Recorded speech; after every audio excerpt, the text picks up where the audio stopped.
Thank you, and good morning to AM Arizona. Thank you so much for being with us. aztv.com is the website. Sheri Riley is with us on the phone, founder and chief partnership strategist for Glue Inc. Sheri, welcome. We're going to talk about how you can realize an optimum life balance. That is amazing because we always strive for a balance, don't we, Sheri? Yes, we do, and it's one of those hard intangibles that I really know is possible, but it does take work. What is the first, do we have steps? I mean, can we go from point A to point B to point C to find this? What is the foundation? What do you teach us? Well, the first step is removing the idea of balance. The mindset that balance is something we achieve is the first step. It's not really something we achieve, but it's something we believe. Oh. We first have to even understand that balance is obtainable and then change the perspective, because it's not being able to juggle everything at one time. It's being able to get all things done over time. Wow. And that's where it starts. I like that. Well, basically, Sheri, what you're doing is you're talking about women.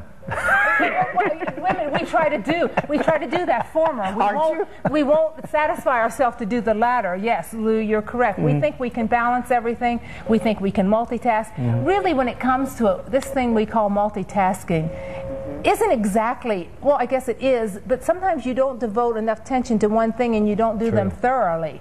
Correct. And you make the process even longer because, you know, it's like you're trying to move 8 boulders up a mountain all at one time, which takes longer than just let's get one boulder up and then let's go get the next boulder up. But That's what funny. happens is you get a break in between, because if you think about moving one boulder up, then you get a moment to walk back down the hill, take a breather, and then move the next boulder up, instead of just juggling all 8 of them at the same time. It's the visual I'm getting right now that's making me giggle also. Hey, I must say, Sheri, isn't the boulder usually the husband? That is a big part of it. You also talk about peace and a positive mind. Yes. What are you talking about there? You know, again, back to the mindset, I think every morning we wake up with our to-do list, either the last thing we thought about or the first thing we think about in the morning. And immediately the burden of all the things we need to get done start our day.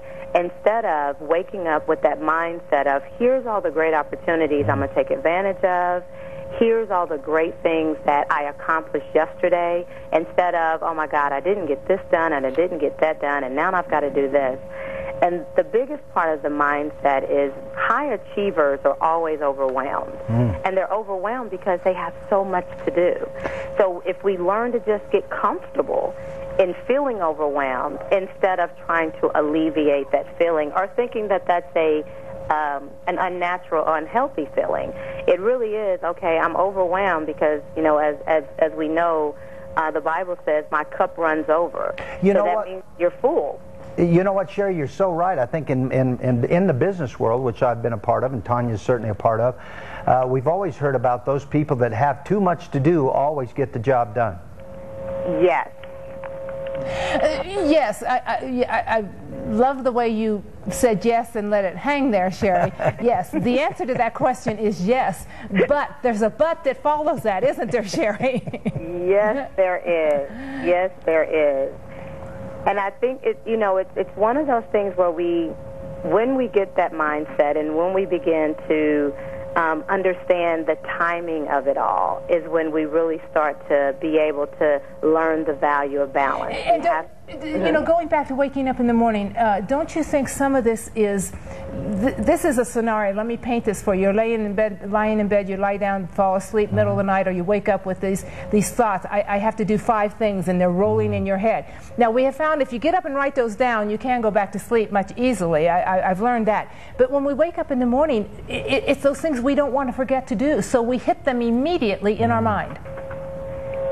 I'm Sorry, there was a little glitch right at the end. Say that last part again. So when we get up in the morning, we don't want to forget those things that we need to get done, and so we hit them immediately. We're on that in our thought process immediately. Immediately. And what happens is now your mind is 100% focused on one thing, which goes back to the, not spending 100% of your time on 10% of who you are.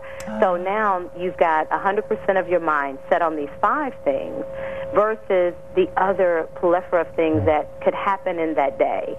Enjoying just a moment with your children, reading to them, instead of it being, oh my God, now I got to read to the kids, and I got to get them to bed, and I got to feed them. But it's like being present in that moment. So yes, you've got to do those 5 things. But what I found, Tanya, is when I acknowledge those 5 things, writing them down, but then allow myself to focus on everything that I want to accomplish individually. That day. Writing down is a fabulous tool. Writing it down does a lot for our mind, doesn't it, Sheri? And it's out and it's done, and you can reference back to it, and then it also gives you a great benchmark to check off. When you check that thing off and say, okay, we're finished with that, and celebrate that. A lot of times, instead of celebrating the things that you have gotten done, you're still focused on what you have to do next. Well, so it's like a gerbil. You're constantly moving without ever just stopping and celebrating that moment. Sheri, I know I've got something that I need to get done right now. It's called a commercial break. We're going to take a short break. You stay right where you're at, and we'll be back with you momentarily. Perfect. Thank you. On the phone for us is Sheri Riley. She is founder of Blue Inc., and her client list reads like who's who. Converse, Turner Network Television, TNT, Atlanta Thrashers, the NBA and NBA Entertainment, Elite Model Management, Converse, and Crown Royal. I imagine Crown Royal was interested in method number 1. Healthy living is more than diet.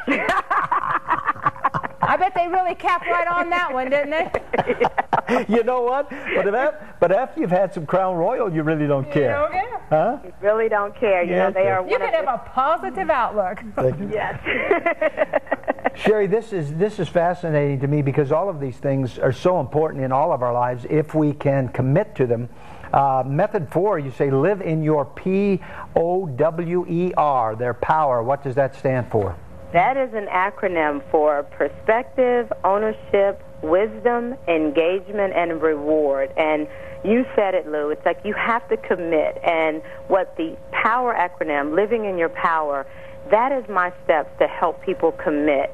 And the first part is that perspective. When we talked about in the morning, waking up with a positive perspective, waking up and meditating or praying or just getting quiet in your own thoughts before you start attacking that to-do list.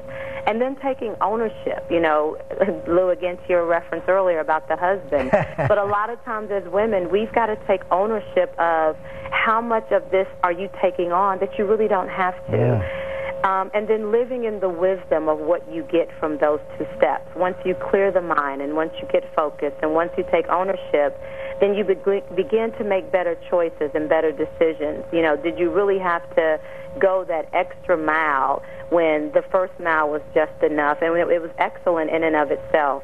And then you really become more engaged in your own life. You start to widen that gap between the 10% you're focused on and the other 90%, hobbies, extracurricular activities, really enjoying time with your family and friends. And that's when you get the reward. That's when you realize you look over a year and you have done everything you set out to do, but you weren't stressed and you weren't pressed. And therein lies the key, getting it all done without the stress. You had a couple steps here. We've heard various methods. We've had other people have programs similar to yours. Of course, we know they're out there. But you have added building lasting confidence and the courage to be faithful. You very seldom see those in other programs. Yes, and that is the key. And it's very specific at number 9 because when you go through, number 8, when you go through all those other methods, they're very much the surface. But when you get to that final step of having to do all those things, it takes courage. It takes courage to be the vice president of a major company and decide you really want to just do charity work, or you're really more fulfilled in a different position, or to realize I've actually accomplished every dream and goal I set out to accomplish, and I'm 42. You now say what? sometimes we are so busy with the work of life that we don't sit still and take time to listen to our heart. Could that maybe be a career change even? That could be a career change, which is something I've done and others around me have done. That could be deciding on a career. If you've been a mother and now you're deciding that I really do want to go back into the workforce. It could be, you found the doctor gave you some medical information that wasn't positive, high blood pressure, high cholesterol, and you have to make lifestyle changes. Yeah. Those things for high achievers takes courage, because what they have been doing for 20 or 25 years at the highest level, now they've got to make a life decision to make changes. And that takes a lot of courage. Here's one that I agree wholeheartedly with, Sheri. Happy is a choice. Yes. Many people don't believe that, do they? No, they don't. There's so many, especially, again, with high achievers, because they're always chasing something. And they fail to realize that no matter how much they chase, if they never decide to be happy, if they never decide to find joy in that moment, if they never decide to be content, they're just always going to be chasing. And there's nothing wrong with the chase. I'm a high achiever. I'm an A personality. But what I found is that when I made the decision to be happy, happiness came. Happiness was there. Happiness was all around me. When I decided to laugh, one of the biggest things that I talk about when I speak is just laughing. So many, think about all the high achievers that you're around. Very rarely do you just see them laugh. There's an element of success that makes people feel like that they have to have a certain disposition. But laughter, laughing, being happy, deciding to be happy is such a major piece of just living in balance, because that laughter allows you to really realize everything is not that serious. Yes, that is so true. Many times we think that things are more dire and serious than they are, not to just repeat what you said. When you talk to people, Sheri, and do you hold workshops? How do you conduct your instruction? Yes, we have individual consulting, we have workshops, and I also do speaking engagements. And for more information, I would love to let everyone know, I believe you guys have it there as well, that they can visit exponentialliving.com. But we do have workshops as well as individual consulting and counseling. Sheri, I love the way you put this. Many of us work 8 hours per day, commute for at least 1 hour, spend 2 hours eating, watching TV for 5 hours each day, spend nearly 2 hours a day using a computer. That's nearly 18 hours, of course, and you can do the math yourself. Yes. But so many people live in that type of environment today. Without question. Sheri, do you travel the United States? Indeed. Can people here in Arizona take advantage of the 9 ways achievers can realize optimum life? Yes, I do travel. I actually was on the West Coast, out in Los Angeles twice just last week. So I would love to come to Arizona. I would love to. Actually, one of my favorite places to visit is Scottsdale. I absolutely love Scottsdale. I think we need to get you in Arizona, Sheri. Thanks for talking to us. Great thoughts. Thank you very much. I really appreciated the opportunity to share. You're very welcome. Have a great day, Sheri. Thanks, Sheri. Thank you. You guys too. Terrific.